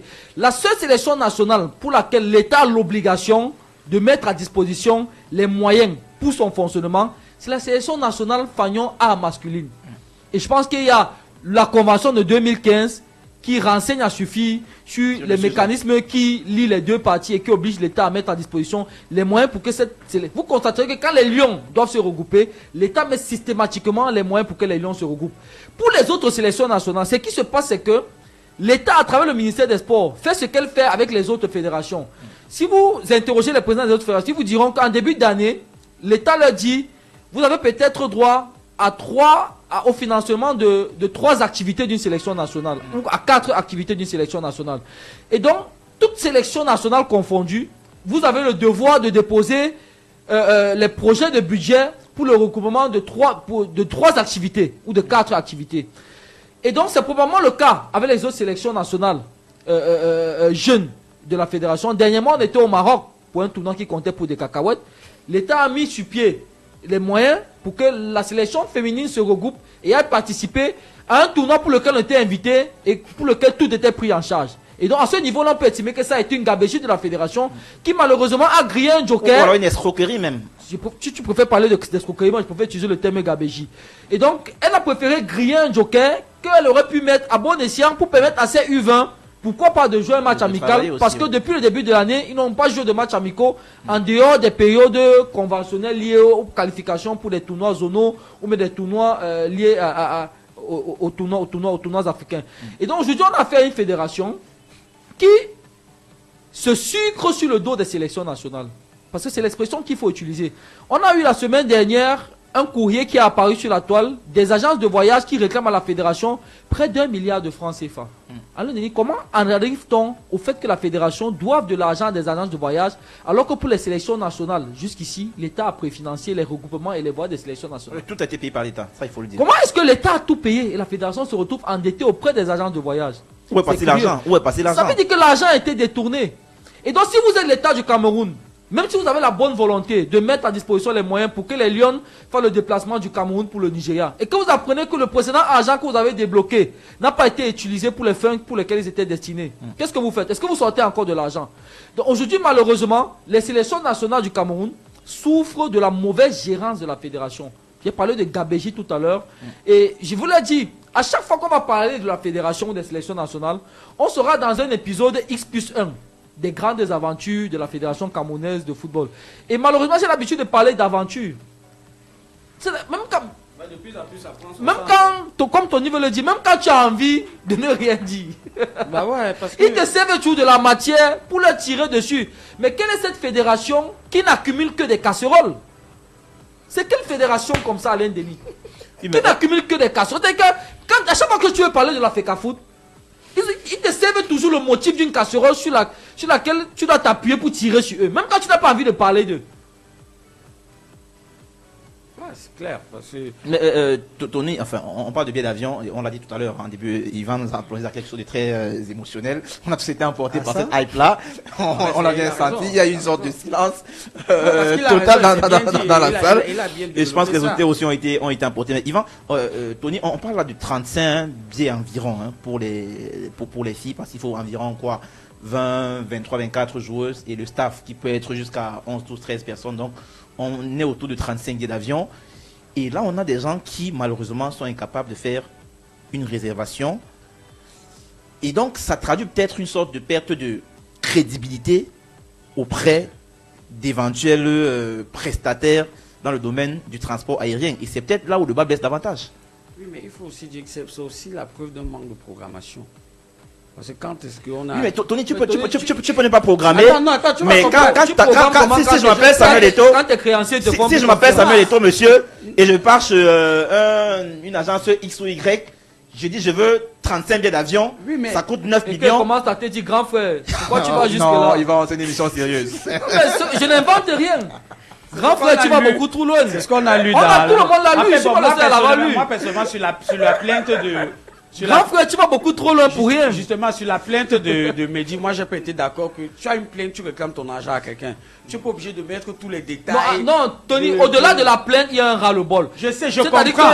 Mettez-vous dans... Je comprends. Tu sais ce que représente 1 milliard de francs par pour l'argent de voyage. Mais si je te réclame mon argent... Tu imagines sur combien d'années la dette s'étale? Non, je sais, je comprends, tu vois. Mais moi j'ai un problème, tu comprends. Tu parlais par exemple pour les 30 billets.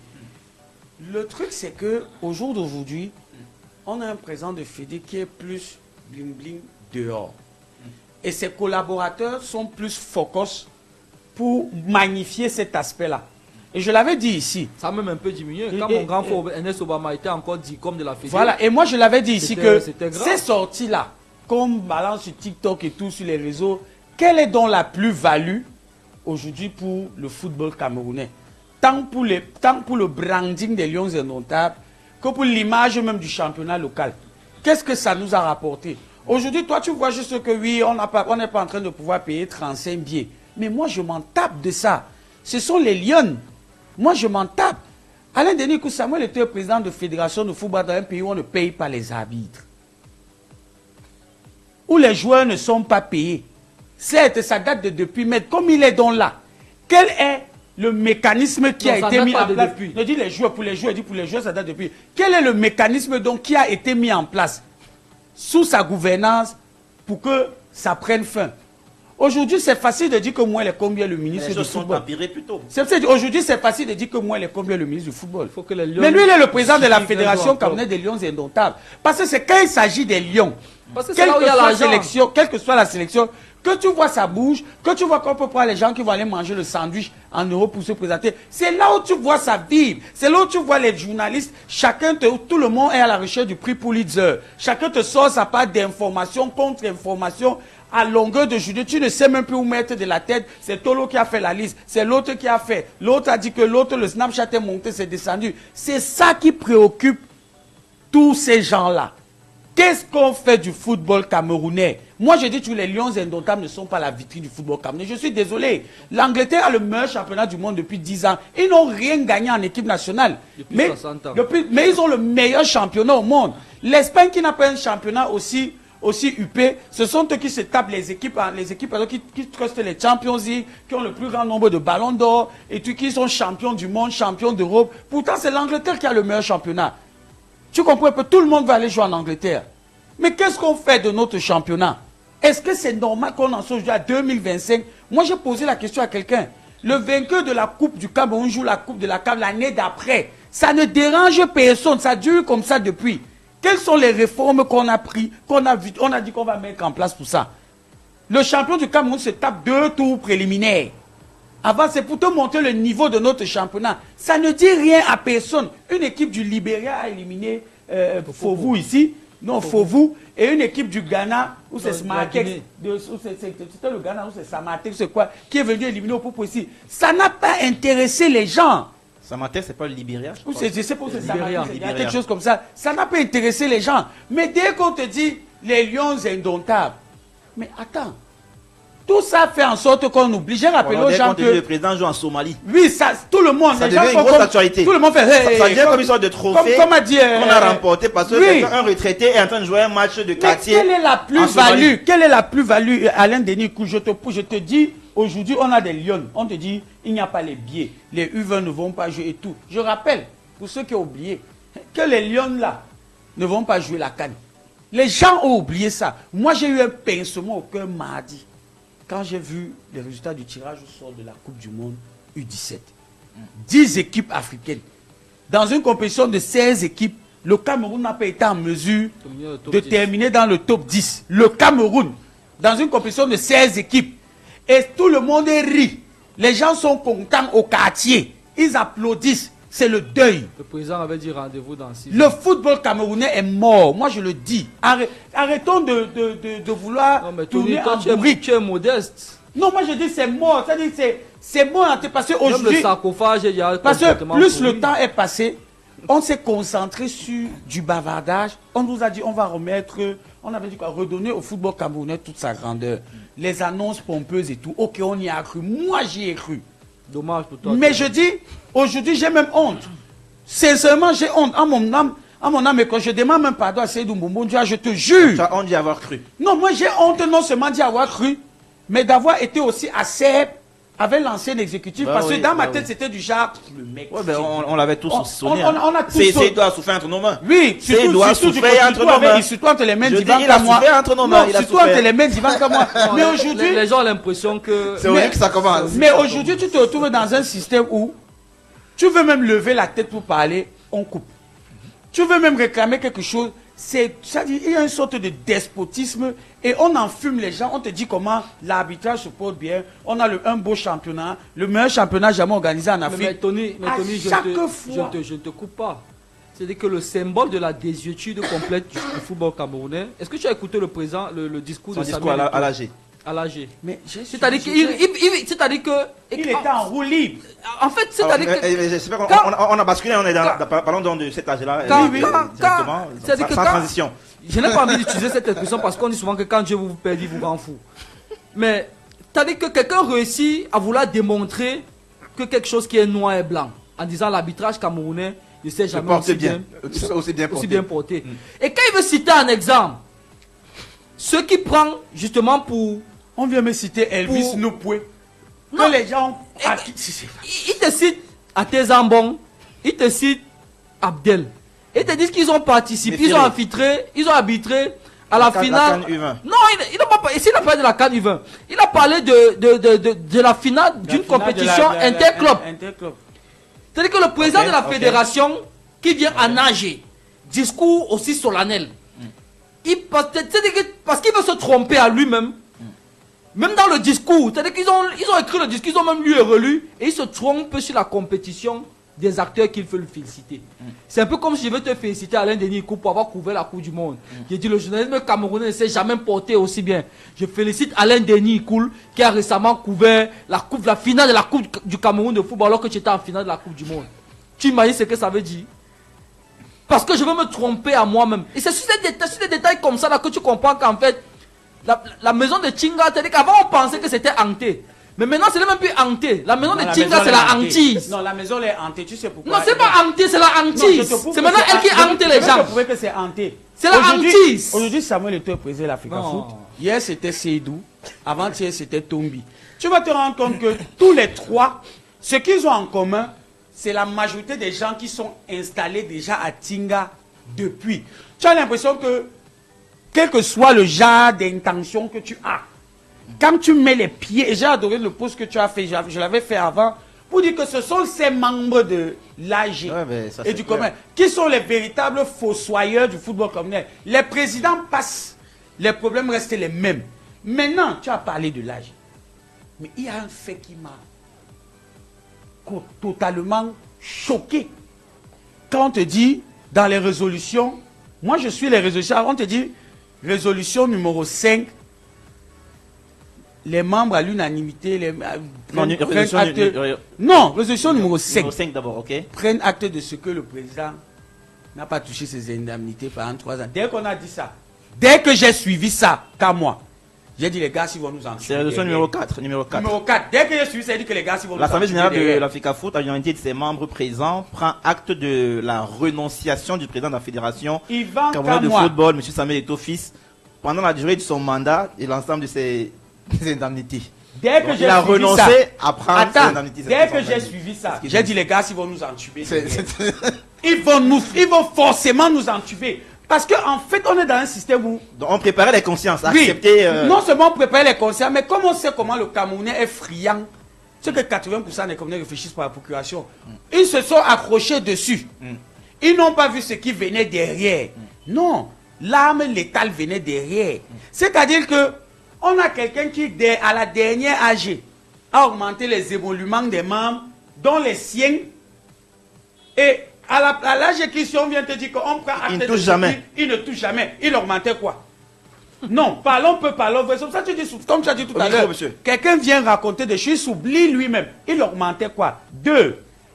On te dit, ce qui vient, l'arme létale qui vient derrière, c'est qu'on te dit qu'une partie des fonds FIFA Forward va être allouée au coût opérationnel. Des fonds FIFA Forward destinés au projet va être allouée au coût opérationnel. Numéro 7, Assemblée générale à l'unité des membres présents autorise le transfert d'une partie des fonds FIFA destinés au projet vers ceux relatifs au coût opérationnel. C'est dans l'autre, là où j'ai dit que je comprenais, donc pourquoi on a d'abord dit l'affaire. Mais peut-être pourquoi on se comprenne mieux et que ceux qui nous suivent à la maison comprennent mieux, c'est quoi les fonds FIFA Forward? Fonds FIFA Forward, à l'époque, c'est ce qu'on appelle les FIFA Goal.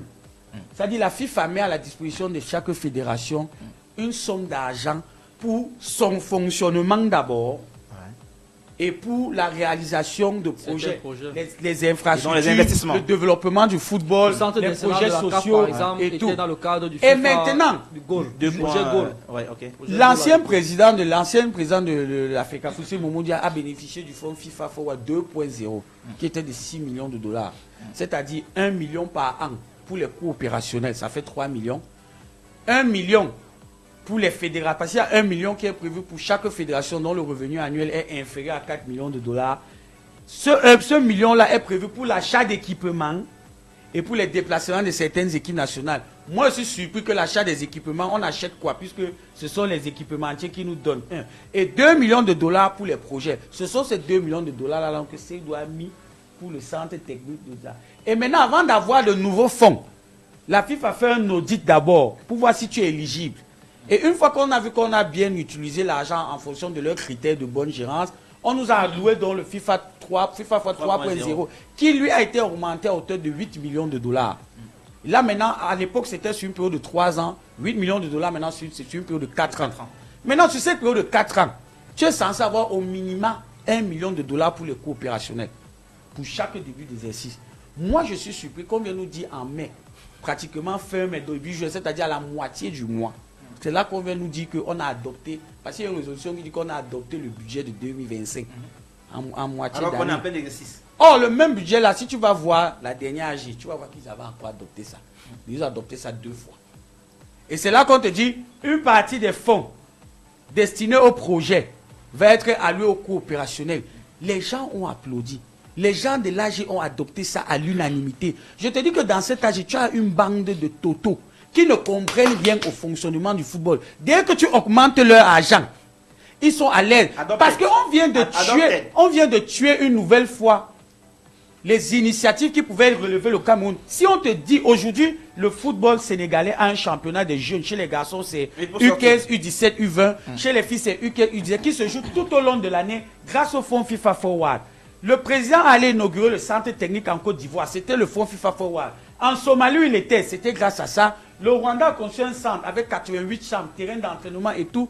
Nous, ici, sous sa présidence, on est en train de terminer sa 4e année de son mandat. Il a la 3e année. Il a la 3e année, comme il a reçu les fonds FIFA Forward. Quelle est donc l'initiative? Quel est le projet qu'il a réalisé? On aurait même pu prendre ça pour développer le football jeune. Qu'est-ce qu'on a fait? La réalité, c'est que quand ils disent ça, c'est qu'en réalité, l'argent a été utilisé pour... Moi, j'ai même l'impression que l'argent a été utilisé. Non, c'est pas l'impression, mais on veut justifier. C'est ça, je te dis que l'argent pour pouvoir a été bénéficier. utilisé pour Parce que autre ce qui est sûr, c'est que, comme ce mandat est en train de se terminer, forcément, on va faire, la FIFA va faire un audit pour savoir que, bon, ce qu'on a donné là, on en est où? On en est où? Parce que jusqu'à présent, il y a un truc. Moi, j'attends le mois de juin. J'attends le mois de juin parce que pour ceux qui ont oublié, à la dernière AG, vous vous rappelez ce que le président avait dit? Qu'on est censé intégrer le siège à la moitié de l'année. La moitié de l'année, c'est en juin, non? Donc, vous qui faites souvent les inspections, là, quand vous voyez ça, ça ressemble à quelque chose qu'on peut intégrer en juin. Non, je veux qu'on me dise. Mais ce n'est pas quelqu'un qui l'a envoyé dire, il s'est levé, il a dit qu'on va intégrer ça. C'est quelqu'un on va intégrer ça en juin. Voilà autant de choses où je me dis que les discours qu'on fait, c'est pour plaire au public. Mais dans la pratique, non, on est on est très très loin de la grandeur qu'on nous a annoncée à l'intérieur. Yvan, dans l'émission du 24 avril, tu avais fait une sorte de tableau où tu énumérais les différentes recettes de la fédération sur les dernières années. Et, recettes de compétition. De compétition, effectivement. Et on était autour d'une dizaine de milliards, pratiquement. Mais là, aujourd'hui, on est face à des gens qui nous expliquent que l'argent de la FIFA Forward que tu n'avais pas énuméré, qui était hors tous ces frais de compétition-là, va être affecté à des affaires liées aux opérations et autres dans la fédération. Est-ce qu'on n'est pas là clairement, vraiment, en face d'un détournement à la fédération? Il n'y a pas une autre expression, Alain Denis. C'est du détournement. En termes trivial, détournement c'est quoi? C'est-à-dire que détourner quelque chose c'est quoi? On dit qu'Alain Denis, tu donnes l'assiette à ton enfant. Voici le plat d'arachide ici. Va déposer ça chez la voisine. L'enfant porte le kumbu. Que les gens comprennent au quartier. L'enfant porte le kumbu d'arachide. Au lieu d'aller avec ça chez la voisine, lui se dirige vers le banc de touche du quartier. Il s'assoit avec ses amis et les gars s'en donnent à cœur joie sur les arachides que tu l'as envoyé déposer chez le voisin. Ça veut clairement dire que l'assiette, le kumbu d'arachide que tu lui as donné a été détourné de sa voie originelle. C'est retrouvé au banc de touche du commentaire du quartier et non plus chez le voisin. Pour revenir au contexte, pour contextualiser. Un fonds qui, parce que ça arrive de la FIFA avec des démarcations déjà établies. C'est clair. On vous dit que telle somme, c'est prévu pour ça. Maintenant, vous devez, si on a par exemple dit qu'il y a $1 million, je dis n'importe quoi, lié aux investissements sur les infrastructures, vous êtes libre de faire ce que vous voulez dans le domaine infrastructurel, mais au moment de l'audit, vous devez indiquer que ce qui était prévu en termes d'investissement. Est-ce que ça veut dire que le président peut construire sa maison au village aussi avec ça? Non. Est-ce que la maison du village n'est pas... Non, moi je pose la question, donc pour savoir, est-ce que le président de la fédération peut prendre l'argent et construire sa maison au village? On vous dit que c'est un fonds qui est destiné au développement du football. Ah, ok. Est-ce que la maison du président... C'est bête, hein, mais moi je comprends ce que tu veux dire, Alain Denis. Je ne vais pas dire ça aujourd'hui, je vais dire ça à la prochaine émission. Je comprends très bien là où tu veux aller. Mais pour continuer dans ma démonstration, ça montre clairement que l'argent a été détourné. Un argent qui était destiné à faire X choses a plutôt été utilisé à faire Y choses. Ça veut dire que l'argent a été clairement détourné. Il ne faut pas un dessin pour le comprendre. J'ai fait une caricature vraiment terre à terre, comme au quartier, pour que les uns et les autres comprennent. Oui, mais il y a aussi un point. Il n'a pas parlé de... Il y a aussi un point qui m'a interpellé, c'est parce qu'il y a une partie, je crois, là c'est au niveau des réseaux sociaux, où on dit que tout ce qui est afférent au contrat de quoi la FIFA doit être signé uniquement par le président et le SG. Quelque chose que je crois que c'est dans les réseaux sociaux, l'AG.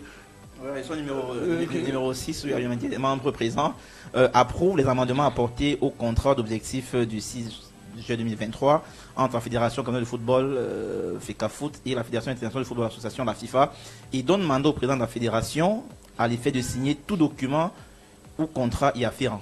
Bon, moi je sais pas, j'ai l'impression, parce que c'est bien beau, moi j'aime aussi voir les choses sous un autre angle. On a eu les fonds FIFA Forward. S'il est avéré que ça a été détourné, il faut aussi qu'on sache par qui. Parce que le fait de préciser, parce qu'à part ça, il y a une autre résolution où on dit qu'il n'y a que le président et le SG qui signent. On peut être comme ça qu'au sein de la Fédé là, quelqu'un a manqué de vigilance et des gens ont foutu le bordel. Faut pas éluder ça. Des gens comme qui? Des gens qui sont autour. Moi, je te dis que ça ne peut pas m'étonner. Mais la fédération a un compte. Je sais, mais Alain Denis, on est dans un pays où le président de la République dit même quelque chose comme ça. Les gens partent faire autre chose. Est-ce qu'on ignore le fonctionnement? Parce que moi, ça m'a interpellé que, mais pourquoi est-ce qu'il signe cette histoire que non? Ce n'est que lui et le SG qui peuvent signer. Ça veut dire qu'avant, ça ne se passait pas comme ça. Tu peux voir qu'il y a eu des malversations quelque part. Ça, c'est pas pour le dédouaner, hein, parce que quoi qu'il advienne, il a la tête de l'institution, donc il aurait dû, si c'est le cas, ça veut dire que lui-même a manqué de vigilance quelque part. Mais peut-être qu'il y a eu, il y a peut-être eu quelque chose, il y a quelque chose qui n'est pas cadré dans ces passages. Tu peux pas m'expliquer, quand on te donne des fonds FIFA Forward, c'est la 3e année qu'on a de ces fonds FIFA Forward. Qu'est-ce qu'on a donc réalisé? Quelqu'un m'a répondu, le terrain de Kousséry. Le stade de Kousséry. Ça, c'est le PNUD. On me dit le centre Oza. Et autre chose. Voilà, j'ai oublié même de te mentionner quelque chose de très grave. Le centre technique d'Oza a été réceptionné provisoirement en mars 2023 par l'actuel président. Mais je suis surpris qu'à chaque fois que les Lions viennent en rassemblement, on se retrouve en train d'aller négocier avec les hôtels, avec le complexe Mundi. Alors qu'il y a des chambres, alors que c'est fait pour ça. Voilà encore comment on dépense de l'argent pour rien. Ce centre technique-là voilà Mbankomo. Ce centre technique est fait pour ça. Il aurait pu viabiliser. À l'époque, les Lions faisaient des stages à Mbankomo parce que c'est un centre qui est... C'est construit pour ça. C'est construit pour ça. Donc, qu'est-ce qu'on a? Comment? Pourquoi est-ce qu'aujourd'hui les Lions arrivent? Il faut que tu ailles au complexe Mundi, à Hilton, sans publicité, à la Falaise, sans publicité. Alors que tu as des chambres, tu as ce qui est là. Qui est là pour ça, mais que tu as déjà réceptionné. Depuis qu'on a réceptionné provisoirement, 3 ans après, qu'est-ce qu'on a fait? On n'a rien fait. Mais monsieur, jusqu'à quel point est-ce que c'est embêtant de voir qu'il y a de l'argent qui est destiné à réaliser des choses et que ces choses-là, 3 ans plus tard, ne sont pas réalisées? Jusqu'à quel point est-ce que cela peut être gênant pour sortir? Je pense que ça pourrait décrédibiliser la signature du Cameroun, de la fédération camerounaise, parce que si aujourd'hui, après un audit de la FIFA, on se rend compte qu'on vous a alloué des fonds et que ces fonds n'auraient pas, je parle au conditionnel, servi à ce à quoi ils devaient servir, je ne pense pas que vous bénéficierez plus tard d'une enveloppe. Je pense, moi, pour revenir à ce que les uns et les autres ont dit, ça démontre une chose, c'est qu'effectivement, il y a une grosse crise financière au niveau de la fédération. Je pense que là, d'aucuns ont voulu le masquer, mais aujourd'hui, c'est un secret de polichinelle. Une crise qui est liée à quoi? À un manque d'argent ou alors peut-être à de l'argent qui est mal géré? Une crise de gestion financière ou une crise financière je pense que, tu l'as dit, l'émission en avril, Yvan a pris sur lui justement de présenter d'énumérer toutes les... Il n'avait pas mentionné les fonds FIFA. Il n'a pas mentionné, donc je pense qu'à un moment donné, il faut être lucide et dire qu'il y a un problème véritable en termes de gestion financière. Si je permets en 30 secondes pour sortir. Tout ceci montre clairement qu'au sein de la fédération aujourd'hui, on a des papas qui sont des gros inconscients sur le plan managérial. Je suis désolé, c'est un peu comme si vous avez un enfant, vous êtes dans l'incapacité d'envoyer votre enfant à l'école. Vous avez une âme de bonne volonté qui vous donne de l'argent pour payer l'écolage de votre enfant, mais on vous retrouve dans des bars en train de boire les bières avec les femmes. C'est exactement ce que la fédération est en train de faire. C'est-à-dire que vous avez des tensions de trésorerie. La FIFA, parce que ces fonds FIFA Forward sont essentiellement octroyés aux fédérations qu'on estime être des petites fédérations entre guillemets. On estime qu'elles n'ont pas suffisamment de moyens comme des grandes fédérations pour pouvoir porter un certain nombre de projets. Et la FIFA, dans son souci de développer le football dans les 4 coins du monde entier, octroie donc ces fonds-là à ces fédérations-là pour les aider à booster le développement du football dans leur pays. À la fédération, on lieu d'utiliser dans l'argent pour construire des infrastructures, booster le football, organiser un championnat jeune, mettre des sélections nationales dans les conditions qu'il faut pour qu'ils jouent des matchs. On se retrouve avec une fédération qui prend cet argent pour faire autre chose. Si ce n'est pas de l'inconscient managérial, j'aimerais que vous me disiez ce que c'est. Merci messieurs d'avoir été là ce soir. C'était le 11 d'entrée édition du 29 mai 2025. On se donne rendez-vous la semaine prochaine avec le même plaisir toujours à parler du sujet essentiellement consacré au football. Ciao, ciao. Bye bye. À événement exceptionnel, programme exceptionnel. Mais oui,